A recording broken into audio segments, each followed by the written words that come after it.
This whole module has been about handing work to AI, breaking your process into pieces, deciding which ones the machine can run. So let me be the honest voice for a second and pump the brakes.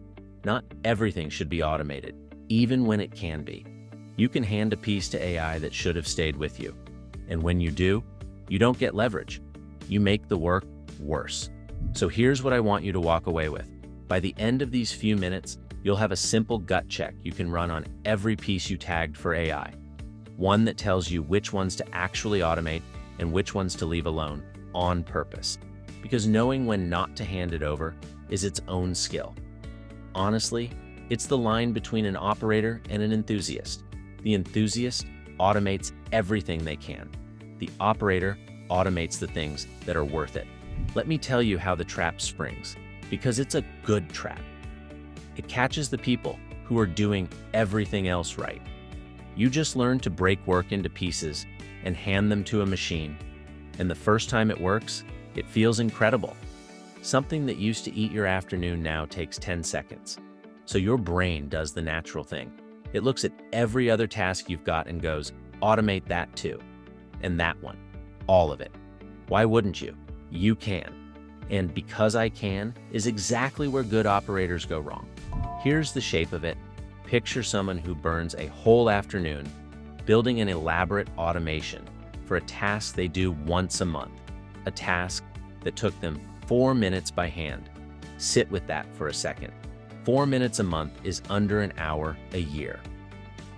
The automation ate an afternoon to build, and now it needs checking on forever, because anything automated eventually drifts and breaks. That's not leverage. That's a hobby that cost you money. And the painful part is, it felt productive the whole time they were building it. Building the automation is fun. That's the trap. The fun is doing the deciding for you. Over-automating bites you in 3 specific ways, and I want you to be able to see each one coming. The first one is the one that actually costs you something real. You automate away the part that needed a human. Some pieces of your work carry the value precisely because you're the one doing them. The relationship, the judgment call, the taste. The moment a client feels like an actual person is paying attention to them. You hand that to a machine to save a few minutes, and you don't save anything. You quietly delete the thing that made the work yours. I've seen this exact mistake. Someone automates their client check-ins, the whole warm personal note gone to a template, and a client walks because the one thing they were paying for was the feeling that a real person remembered them. A few minutes saved, a relationship gone. That math never works. The second way it bites is colder, and it's just arithmetic. The return goes negative. Some tasks cost more to automate and keep running than they ever cost you to just sit down and do. The pattern is easy to spot once you know it. Low volume work you barely run. One-off work you'll never repeat. And work that changes shape every single time, so the automation never quite fits. Pour an afternoon into automating any of those, and you will never earn that afternoon back. The effort is the cost, and the cost is bigger than the thing you were trying to save. The third way is the sneaky one, because it doesn't show up on day one. It shows up 3 months later. The more you automate, the more brittle the whole thing gets. Here's the part nobody tells you. Every automated piece is one more piece that can break, one more piece that can drift. Quietly start doing the wrong thing and need you to notice and fix it. Automate the 5 pieces that genuinely matter, and you've got a system that mostly takes care of itself.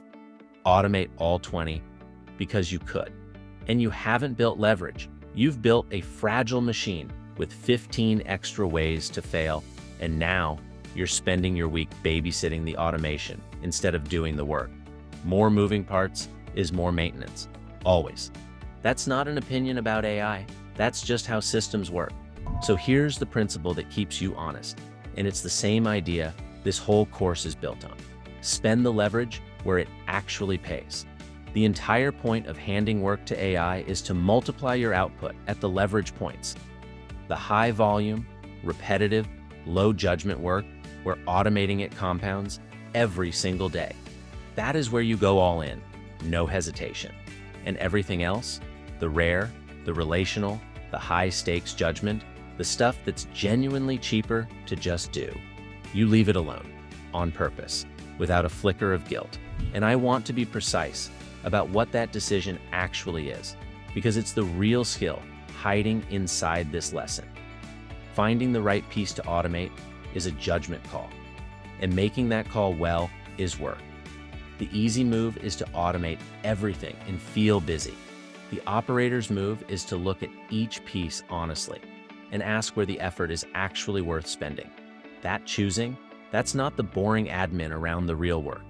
That is the real work. The goal was never to automate everything. It was to automate the right things and put your attention where it's worth the most. Let me make it concrete, because the two ends of this look completely different. The email you send 50 times a week in your voice from a clear input. Go all in on that one. It compounds every day. It's the same shape every time, and the AI does it cleanly. That's where the value is, full stop. Now, the summary you write once a quarter for your board, where every single line is a judgment call about how to frame the business, leave it. Same person, same toolbox, completely opposite decisions, because the payoff sits in a completely different place. And notice, the skill was never automating. The skill was telling those two apart. So your move this time is a gut check, and you can run it today. Go back to the pieces you tagged for AI, or for you and AI together. And for each one, ask 3 quick questions. How often do I actually do this? How much does it really cost me to do it by hand? And how well does the AI genuinely do it? Not in theory, when you tested it. High volume, painful to do, and the AI nails it. Automate it, no question. A 2-minute thing you do once a month. Maybe just keep doing it, and spend your effort where it counts. The whole point is to be willing to leave pieces human. Not because the AI failed, but because that's the smarter call.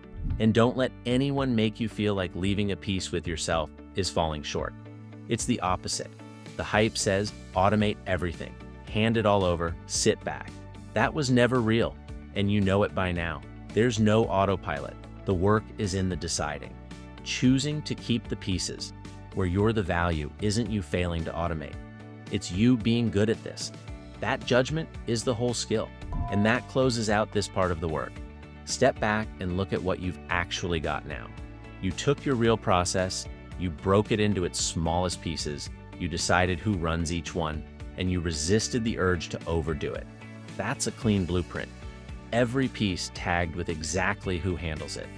There's just one thing still missing, and it's the thing that decides whether the AI pieces actually work or quietly fall apart.